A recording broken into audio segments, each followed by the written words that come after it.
सबसे कीमती वस्तु। तो आइए आज इस कहानी को सुनते हैं और इसे आज से अपने जीवन में ढालते हैं।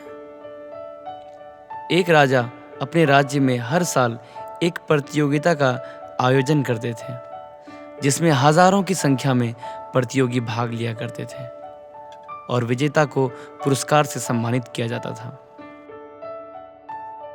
एक दिन राजा ने सोचा कि प्रजा की सेवा को बढ़ाने के लिए उन्हें एक राजपुरुष की आवश्यकता है, जो बुद्धिमान हो और समाज के कार्य में अपना योगदान दे सके। उन्होंने राजपुरुष की नियुक्ति के लिए एक प्रतियोगिता आयोजित करने का फैसला किया। दूर दूर से इस बार लाखों की तादाद में प्रतियोगी आए हुए थे।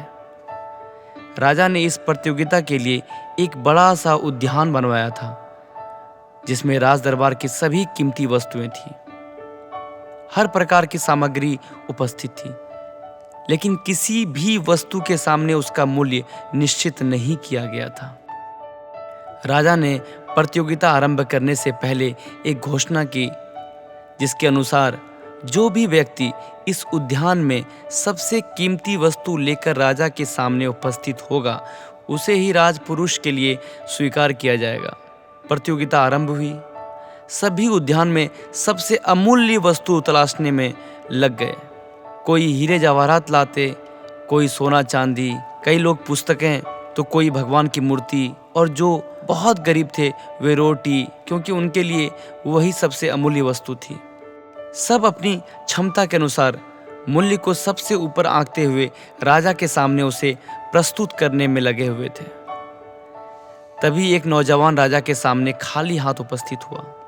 राजा ने सबसे प्रश्न करने के उपरांत उस नौजवान से प्रश्न किया, अरे नौजवान, क्या तुम्हें उस उद्यान में कोई भी वस्तु अमूल्य नजर नहीं आई? तुम खाली हाथ कैसे आए हो?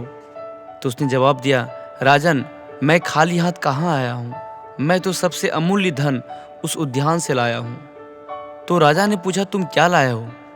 मैं संतोष लेकर आया हूँ महाराज, नौजवान ने कहा।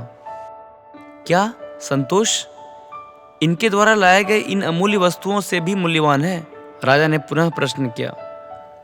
जी हाँ राजन, इस उद्यान में अनेकों अमूल्य वस्तुएं हैं, पर वे सभी इंसान को क्षण भर के लिए सुख की अनुभूति प्रदान कर सकती हैं। इन वस्तुओं को प्राप्त कर लेने के बाद मनुष्य कुछ और ज्यादा पाने की इच्छा मन में उत्पन्न कर लेता है। अर्थात इन सब को हासिल करने के बाद इंसान को खुशी तो होगी, लेकिन वह क्षण भर के लिए ही होगी। लेकिन जिसके पास संतोष का धन है, संतोष के हीरे जवाहरात हैं, वही इंसान अपनी असल जिंदगी में सच्चे सुख की अनुभूति और अपने सभी भौतिक इच्छाओं पर नियंत्रण कर सकेगा। नौजवान ने शांत स्वर में उत्तर देते हुए कहा। नौजवान की यह बात सुनकर राजा बहुत प्रसन्न हुए और उस नौजवान को लाखों लोगों में चुना गया और उसे राजपुरुष के लिए सम्मानित किया गया। इस कहानी से हमें यही सीख मिलती है कि संतोष ही सबसे बड़ा धन है। संतोषम परम सुखम। धन्यवाद। मैं अभी सूफी आता हूँ फिर एक नई कहानी को लेकर। कहानी अच्छी है। अगर ये कहानी आपको अच्छी लगी तो इस कहानी को अपनों के साथ शेयर करें, ताकि वो अपने जीवन में इस अच्छे विचार के साथ अपने जीवन में बदलाव ला सके।